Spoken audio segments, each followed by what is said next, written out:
Olá, amigos e amigas. Muito obrigado por acessar o canal Ramilfo Ensina. Qual a importância das 12 tribos de Israel? Qual a importância do casamento no convênio? Qual é o significado do sonho de José? O que a túnica de José representa? Qual o seu significado? O que representa a túnica de José quando ela foi rasgada? Quais são algumas boas tradições familiares para nós podermos manter?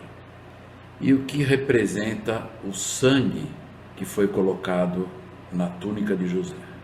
Veja isso e vamos aprender juntos.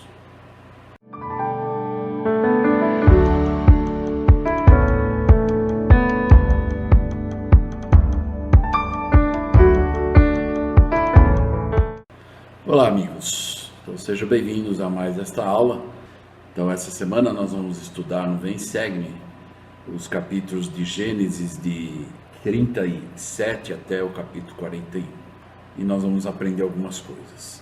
E só para iniciar, lembrando, aqueles que ainda não se inscreveram, por favor, se inscrevam no canal Ramilfo Ensina, ativem o sininho, compartilhem com as pessoas que você gostaria de compartilhar. Então hoje nós vamos aprender algumas lições muito importantes em relação à história de José, um dos personagens ou uma das pessoas que faz parte das 12 tribos de Israel. Para nós podermos entender, embora a nossa aula é do capítulo 37 a 41, eu gostaria de voltar um pouquinho atrás para nós podermos entender quem foi Rúben. Então, Rúben, ele foi o primeiro filho de Jacó, mas houve um problema com ele. Então nós vemos que a inclusão do breve relato da imoralidade praticada por Rúben, nós vemos lá, se voltarmos no 35, 20 a 22, diz lá: e Jacó pôs uma coluna sobre a sepultura, e essa é a coluna da sepultura de Raquel até o dia de hoje. Então partiu Israel, que é Jacó, porque vamos lembrar que Jacó foi mudado o nome dele para Israel, e armou a sua tenda à lei de Migdal-Eder. E aconteceu que, habitando Israel naquela terra, foi Rúben e deitou-se com Bila, concubina de seu pai Jacó. E Israel, ou Jacó, ouviu isso, e eram 12 os filhos de Jacó. Então, para nós podermos entender, embora ele era o filho mais velho, tinha o direito à primogenitura ou às bênçãos, os privilégios, e ele perdeu porque ele se deitou com a esposa ou a concubina, que Jacó tinha 2 esposas e 2 concubinas. Então essa inclusão do breve relato da imoralidade praticada por Rúben pode parecer incomum, mas esclarece por que ele, o filho mais velho, que era o filho de Lia, perdeu a primogenitura. Então vamos lembrar que Jacó ele tinha esposa chamada Lia e a Raquel, e tinha as 2 concubinas, a Bila e a Zilpa. Então elas eram concubinas ou servas das esposas principais. E ele perdeu a primogenitura. Por quê? Porque Lia, como era a esposa principal e o primeiro filho que nasceu foi ele, então ele teria o direito às bênçãos da primogenitura. Considerando que Raquel era a segunda esposa, o primogênito dela teria então direito a herdar a bênção que o outro, no caso Rúben, perdeu. Então José, que foi o filho de Raquel, que se tornou o primogênito de Raquel com Jacó, porque Rúben perdeu a primogenitura, passou então para José essa bênção. Assim sendo, o segundo herdeiro na linha legal, muito embora fosse o 11º filho da ordem de nascimento, especificamente atribui a transgressão de Rúben o fato de ele haver perdido a primogenitura, pois ele desprezou sua bênção, e nos mostra de que maneira ela passou para José. Então, até para ficar mais claro, eu vou mostrar para vocês um gráfico onde nós podemos entender essa árvore, vamos dizer, genealógica de Jacó. Então vamos ver aqui que Jacó ele teve Lia e Raquel, eram suas esposas principais, oficiais, e a Zilpa, ela era serva da Lia, e a Bila era serva de Raquel. e elas também foram dadas como esposas a Jacó.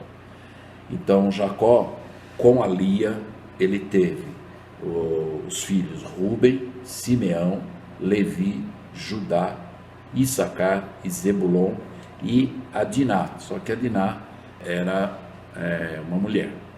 Depois então, com a Zilpa, com a serva da Lia, ele teve então o Gade e o Azer. Com a Raquel, ele teve José e Benjamim. E com a serva da Raquel, que era a Bila, ele teve Dan e Naphtali. E através da linhagem de José, depois José se casou, ele teve os filhos que nós conhecemos, também das tribos, né, que vem da casa de José, Efraim e Manassés.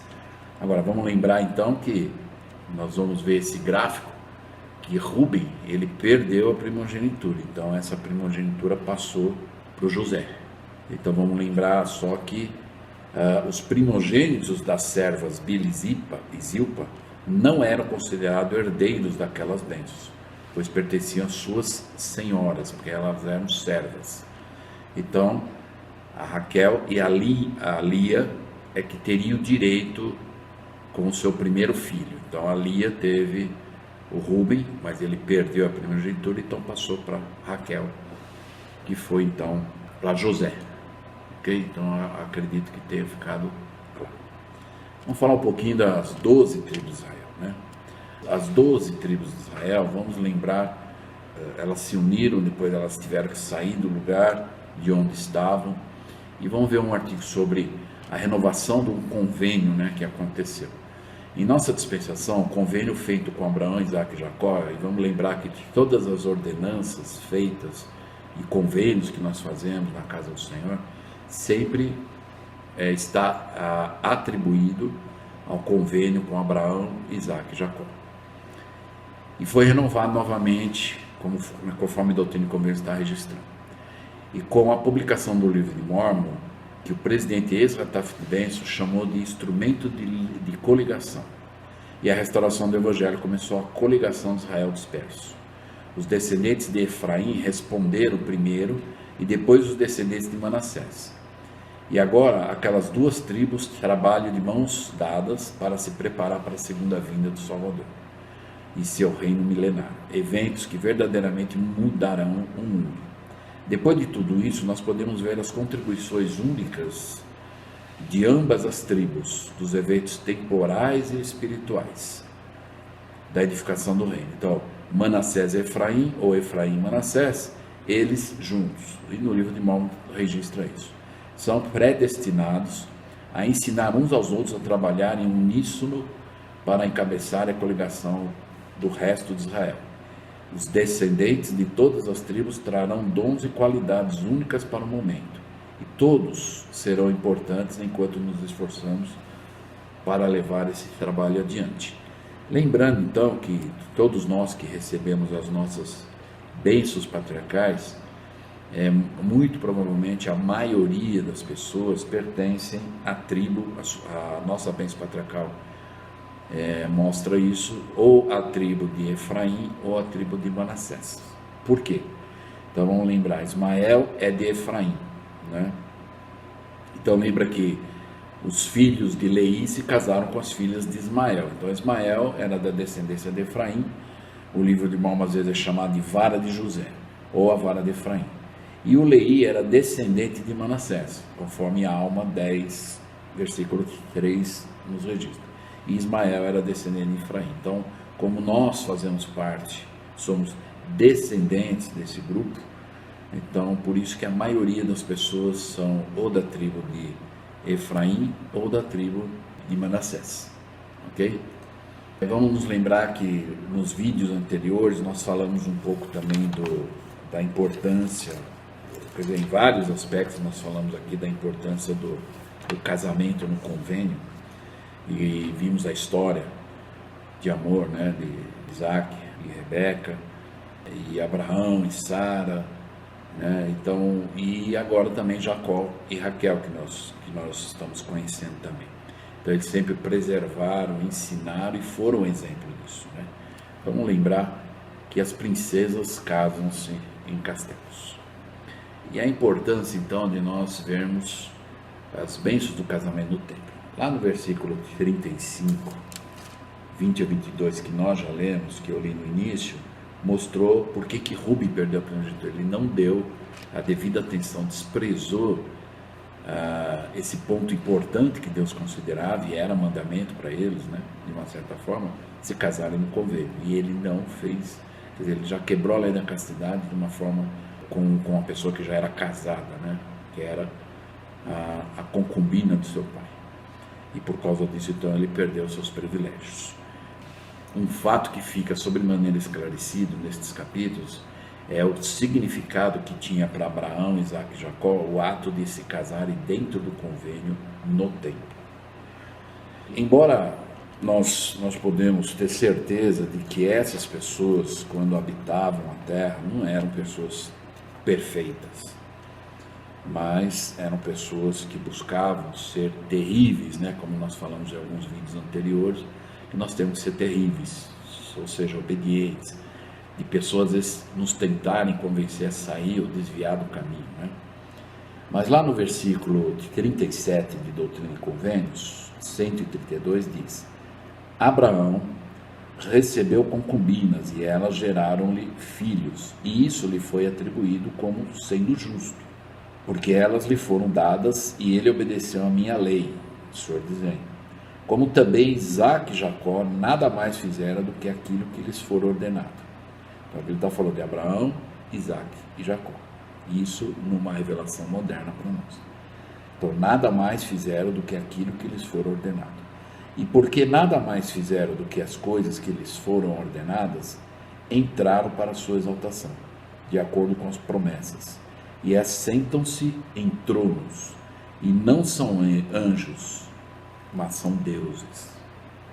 Então, importante lembrar que hoje, os dias de hoje, né, eles já estão exaltados, são deuses.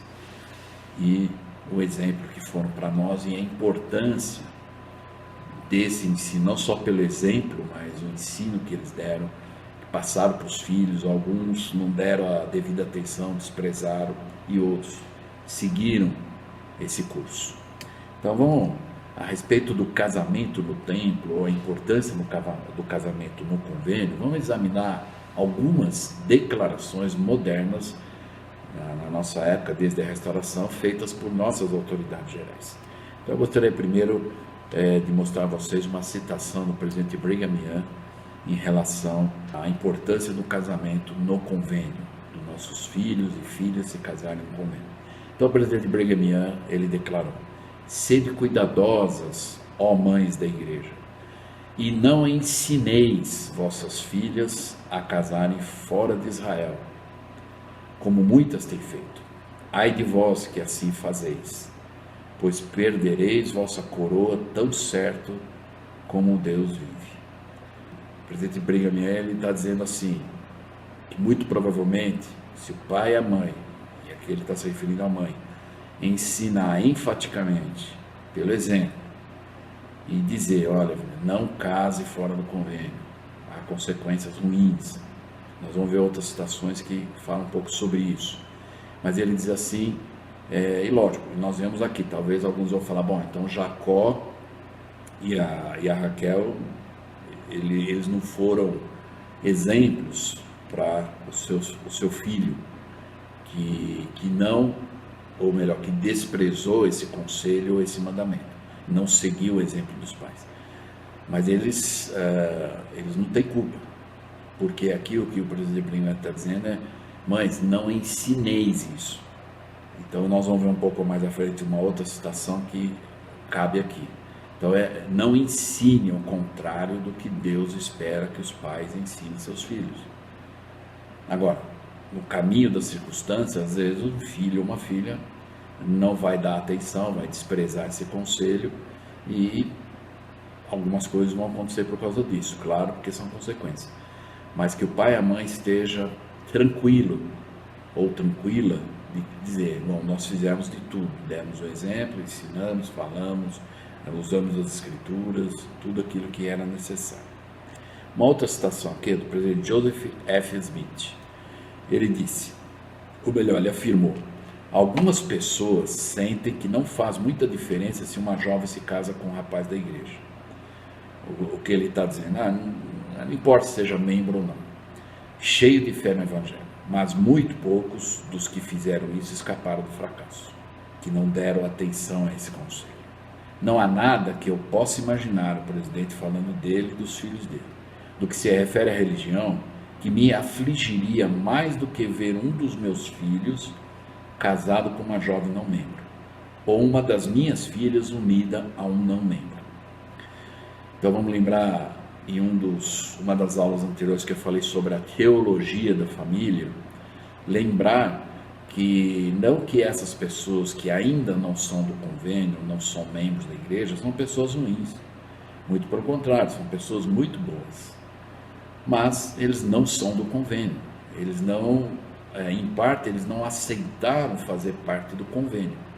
Então, para o Senhor, como quando Abraão mandou aquele servo buscar uma esposa e ele encontrou Rebeca para Isaac, Abraão deixou claro, olha, não pode ser as mulheres que não são do convênio, porque isso era importante. Hoje nós vemos as 12 tribos de Israel ou de Jacó, vem disso, desde Abraão, Isaac casou e teve o Jacó, e o Jacó assim por diante. Então hoje nós temos essas gerações, por quê? Porque foi dada importância, foi ensinado da maneira correta, não foi desprezado, embora alguns filhos desprezaram, infelizmente. E por fim, então, o presidente Kimball, no livro do Milagre do Perdão, ele fala algo interessante. Ele escreveu: muitas vezes tenho sido visitado por mulheres com lágrimas nos olhos, como se sentiriam felizes em poder treinar os filhos no Evangelho de Jesus Cristo. Porém não pode fazê-lo, devido à incompatibilidade religiosa com o marido não membro. Como gostariam de aceitar posições de responsabilidade na igreja? Como gostariam de pagar o dízimo? Como gostariam de ir ao templo para receber sua investidura e fazer o trabalho pelos mortos? Como gostariam de poder ser seladas para a eternidade e ganhar a promessa de ter sua carne e sangue, ou seja, seus filhos, selados a elas para a eternidade? Às vezes são os homens que se encontram nessa situação, mas eles fecharam as portas e as dobradiças já enferrujaram. Então, a citação que nós vimos no início é de não ensinar, é isso que o presidente Brigham disse. Se o pai e a mãe estiver tranquilo, que estão ensinando pelo exemplo e preceito, aí podem ficar tranquilos. Claro que não vai ser nada, como diz lá, quando o Esaú, ele desprezou também a primogenitura por ter se casado fora do convênio, e lá nós vimos que para Rebeca e para Isaac isso foi uma angústia espiritual. E claro, todo pai e mãe vão ter esse tipo de sentimento, mas eles não podem ter o sentimento de que eu tenho culpa. Esse sentimento ele tem que ter a tranquilidade e de dizer, olha, nós fizemos o melhor, ensinamos como deveríamos ensinar, e por alguma razão eles não seguiram. As bênçãos do casamento, então, no tempo. Então, uma das coisas que nós podemos fazer, talvez eu vou compartilhar o que nós fazemos aqui na nossa família, e é uma tradição já, desde quando nossos filhos ainda eram pequenos, a gente sempre falava nisso, e nós hoje podemos dizer que concretizamos, porque os nossos filhos estão já casados e selados no templo, e nós fizemos isso. Eu vou compartilhar com vocês. Nós temos um quadro aqui em casa dos convites de casamento nossos, né? Então, mas eu vou mostrar um de cada um para vocês poderem ver. Esse aqui é meu e da minha esposa. Note que não é um convite tão moderno, né? Mas é de 1984. Então nós nos casamos dia 14 de dezembro de 1984 e nos selamos no dia 15 de dezembro, já no outro dia. Esse ano nós vamos estar completando 38 anos de casado e vamos comemorar as bodas de carvalho, né? Então esse é o nosso convite. E notem lá no final que diz lá, e vão ser selados, né, o selamento para o tempo e eternidade no templo de São Paulo. E nós ensinamos isso para os nossos filhos. Nós demos o exemplo, fizemos e falamos, olha, isso é importante, usando a escritura, reuniões familiares, a igreja, tudo aquilo que nós ouvimos, olha, tá vendo? Isso é certo, está alinhado. Aí nós tivemos nosso primeiro filho, Rafael, que ele se casou com a Aline, e eles se casaram em 15 de junho de 2012, e eles também foram selados no templo de Campinas. Então eles se casaram e foram selados no templo de Campinas. Nosso filho do meio, Renan, ele também se casou com a Larissa, e no dia 9 de junho de 2017, e só lembrando, o Rafael e a Aline vão completar esse ano 10 anos de casado. Eles vão comemorar as bodas de estanho ou zinco, né, que fala. O Renan, então, com a Larissa, se casaram 9 de junho de 2017, e esse ano eles completam 5 anos de casado e vão comemorar as bodas de madeira ou ferro. Só um detalhe, tanto o Renan quanto a Rebeca, que é a nossa filha mais nova, também se casou. Vamos voltar lá só para me mostrar. Se vocês olharem no convite, está lá, selamento será realizado no templo de Curitiba, e eles foram selados. Por que Curitiba? Porque nesse ano nós estávamos em missão. Eu estava presidindo a missão Florianópolis, e eu tive o privilégio de, como presidente de missão, realizar a cerimônia de casamento tanto do Renan com a Larissa, quanto da minha filha também, a Rebeca, com o João. Só que a Rebeca casou no dia 22 de julho de 2016, nós estávamos na missão, e esse ano eles vão estar completando 6 anos de bodas, e vão comemorar bodas de perfume ou açúcar. E note lá no convite também, no final, o selamento para toda a eternidade será realizado no templo de Curitiba. Então, tanto o Renan quanto a Rebeca, eu tive o privilégio de realizar a cerimônia de casamento, né, oficial, que se faz, né, na igreja, tá? E foi um privilégio como pai poder ter essa oportunidade, porque eles estavam conosco na missão, encontraram os seus cônjuges lá na missão e se casaram lá antes de nós voltarmos, né? Nós voltamos em junho de 2017 e nós voltamos no final do mês. Inclusive o Renan casou no começo do mês, então ainda deu tempo de eu até ter esse privilégio. Então esse é um bom padrão, e talvez, conforme eu perguntei aqui no início, quais são algumas tradições que nós podemos cultivar na família. Uma delas, talvez, guardar os convites de casamento e depois até, como nós vimos lá, fazer um quadro, né, em casa, como nós temos aqui, e sempre lembrar. Às vezes nós recebemos algumas pessoas aqui e elas veem esse quadro, né, e até falam, nossa, que ideia maravilhosa, né? Eu já tive pessoas que até não são membros da igreja e viram isso e acharam interessante. Então, só para resumir, para que vocês possam conhecer a nossa família hoje, então da esquerda para a direita, vocês vão ver o João e a Rebeca, né, nossa filha casada com o João, depois o Renan e a Larissa, com a nossa netinha mais nova, chamada Lívia, depois a minha esposa e eu, depois o Rafael e a Aline, e na frente deles, os 2 filhos deles, o Brian e a Raquel, os nossos outros 2 netos.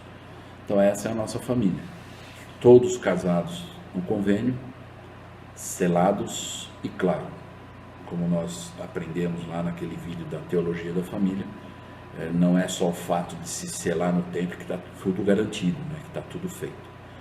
Por isso que tem, normalmente nos finais das ordenanças, são de acordo com a nossa fidelidade e, claro, a perseverança.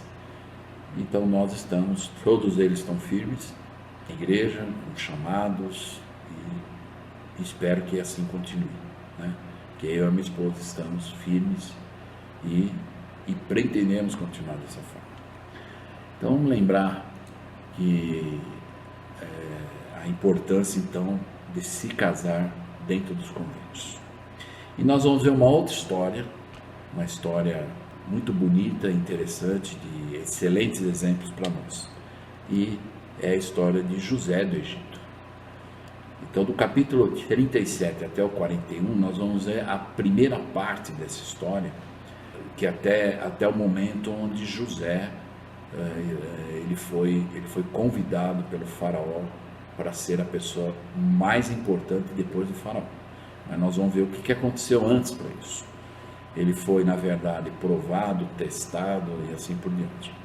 E vamos ver aqui então. Então nós vamos aprender a história sobre José do Egito. Um grande exemplo para todos nós. Iniciando a história, e é interessante nós notarmos, no início, José, ele teve um sonho, né?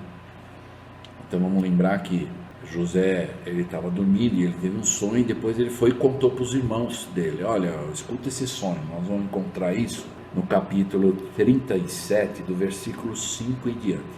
Aí ele diz o seguinte: sonhou também José um sonho que contou a seus irmãos, por isso o odiaram ainda mais. Então os irmãos ficaram, quer dizer, nós vamos entender por que os irmãos, ele era o mais novo, Benjamim ainda não tinha nascido. Aliás, Benjamim só nasceu depois que José já tinha sido vendido para os egípcios e foi para o Egito, e ele não conheceu, ele não viu Benjamim nascer. E na verdade, Benjamim, quando nasceu, a mãe, a Raquel, morreu no parto. E há um significado, porque Jacó deu o nome de Benjamim. Então, o José, ele não estava no meio da família quando Benjamim nasceu e nem quando a mãe morreu, né? E nós vamos ver isso um pouco mais adiante. Mas aí no versículo 6 diz: e disse-lhes, ouve, peço-vos este sonho que sonhei. E aí ele começou a contar: eis que estávamos atando molhos no meio do campo. Molhos é trigo, né? E eis que o meu molho se levantava e também ficava em pé, e eis que os vossos molhos o rodeavam e se inclinavam ao meu molho. Então, como nós vemos aí na figura, no sonho dele, o molho, né, o trigo lá de pé e os outros curvados, né? Esse foi o sonho dele. E ele disse ainda que no sonho aconteceu outra coisa. Então lhe disseram os seus irmãos, né? Já quando ele contou a metade do sonho, os irmãos disseram: tu, pois, deveras reinarás sobre nós? Eles falam: você é o mais novo, como você vai reinar sobre nós? Tu deveras será domínio sobre nós? Por isso, tanto mais o odiaram por seus sonhos e por suas palavras. Talvez, ao momento, eles acharam: o mais novo e ainda é arrogante em dizer algo assim, né? No versículo 9, ele continuando a parte do sonho, ele diz: ainda outro sonho, e contou aos seus irmãos e disse: eis que ainda sonhei outro sonho, eis que o sol e a lua e as 11 estrelas se inclinavam a mim, como nós podemos ver aí na foto, né? Então, são o sol, a lua e as 11, na verdade, estrelas representando os irmãos, né? Se inclinaram a ele. E no 10 também, o que aconteceu? Contando a seu pai e a seus irmãos, repreendeu seu pai e disse: que sonho é esse que sonhaste? Porventura viremos eu e tua mãe e teus irmãos a inclinar-nos a ti em terra? E seus irmãos, pois, o invejavam. Mas olha só que interessante, o comportamento dos irmãos invejavam, ficaram com raiva dele, né? Odiaram ele, como diz lá. Mas olha só o seu pai, né? Qual foi o comportamento dele? Embora a princípio talvez ele achou estranho, mas porém o pai, né, guardava esse assunto no seu coração. E depois, lá na frente, muito provavelmente, quando Jacó reencontrou na situação em que foi, que nós já conhecemos a história, aconteceu exatamente isso. E aí, muito provavelmente, o pai entendeu a visão ou o sonho que ele teve. Então, lembrando que os sonhos tidos por José, os quais são uma evidência inequívoca de futura liderança, somente fizeram aumentar o ressentimento que existia entre seus irmãos, né? Que eles invejavam ele, né? Ainda sobre o sonho dele, né? Então vamos só resumir aqui, onde ele falou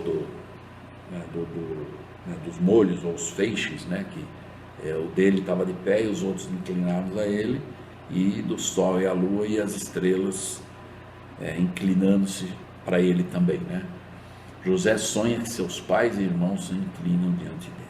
Então, talvez para aquela época que seguia aquele padrão de mais antigo, primogenitura, e de repente ele veio com olha, eu sonhei isso, para eles talvez a princípio soou estranho. Depois os irmãos entenderam também, como nós vamos ver adiante na história, né? E aí nós vamos compreender melhor.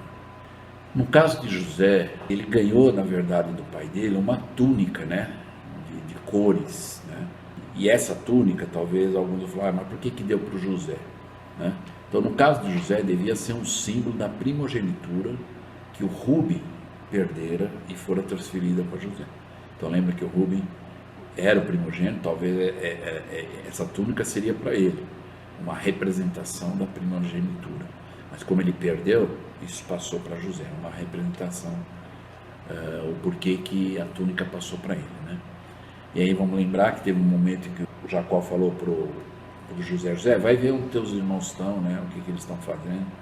Não no sentido vigiar os irmãos, mas acho que Jacó queria saber o que estava acontecendo, porque eles pastoreavam, né, as ovelhas e tudo mais. E aí quando José foi lá, e ele não sabia onde eles estavam, ele perguntou para uma pessoa, lá no versículo 15 do 37, e achou um homem, porque eis que andava errante pelo campo, e perguntou-lhe o homem, dizendo, que procuras? E ele disse, procuro meus irmãos, dize-me, peço, onde eles pastoreiam? E disse aquele homem, foram-se daqui, porque os ouvi dizer, vamos a Dotã. José, pois, seguiu através de seus irmãos e achou-os em Dotã. E quando José chegou lá, os irmãos dele já avistaram ele de longe. Aí os irmãos disseram o seguinte, né, no versículo 19, e disseram um ao outro, né, eis que lá vem o sonhador Mor, né? Mor quer dizer o mestre, né? Mas assim, no sentido mais de zombaria, né? E aí eles ficaram com raiva porque acharam que José estava vigiando eles para contar para o pai as coisas que eles faziam, né? Como tem aquele ditado que diz, né? Se você não está fazendo nada errado, você não precisa temer. Quem não deve, não teme. Então, mas os irmãos, eles estavam fazendo algumas coisas que não eram muito corretas naquilo que eles tinham que fazer, ao, na verdade, pastorear os rebanhos. E eles achavam que José ia ver e contar para o pai, né? Dedurar eles, né? Na linguagem que nós falamos aqui. E aí, então, eles agarraram ele e até pensaram em matar ele. No 20 diz, vinde, pois, agora, e matemo-lo, e lancemo-lo numa destas covas, e diremos, uma fera comeu, e veremos o que será dos seus sonhos. Mas só uma parte dos irmãos. Aí o Rubem, né, que era o mais velho lá, ele falou, não podemos fazer isso, ele é sangue do nosso sangue, é nosso irmão, não podemos fazer isso. E aí jogaram ele num buraco, só para passar o tempo e ver o que eles iam fazer. E passou algum tempo, e o Rubem já não estava lá. O Rubem, ele estava meio distante dos irmãos, né? Na verdade pastoreando, fazendo a parte dele lá.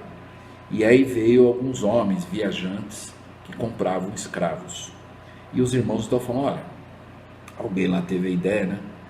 Mas antes de jogar ele no buraco, eles fizeram isso, eles arrancaram a túnica dele e rasgaram ao meio, né? Essa representação da túnica rasgada, né, antes de jogar ele lá no buraco, ela tem até, inclusive, no livro de Mórmon, em Alma 46, 23, 24, o capitão Moroni ensinando ao seu exército e às pessoas, ele disse assim, no 23, Moroni disse, eis que somos um remanescente da semente de Jacó. Sim, somos um remanescente da semente de José, cuja túnica foi rasgada em muitos pedaços por seus irmãos.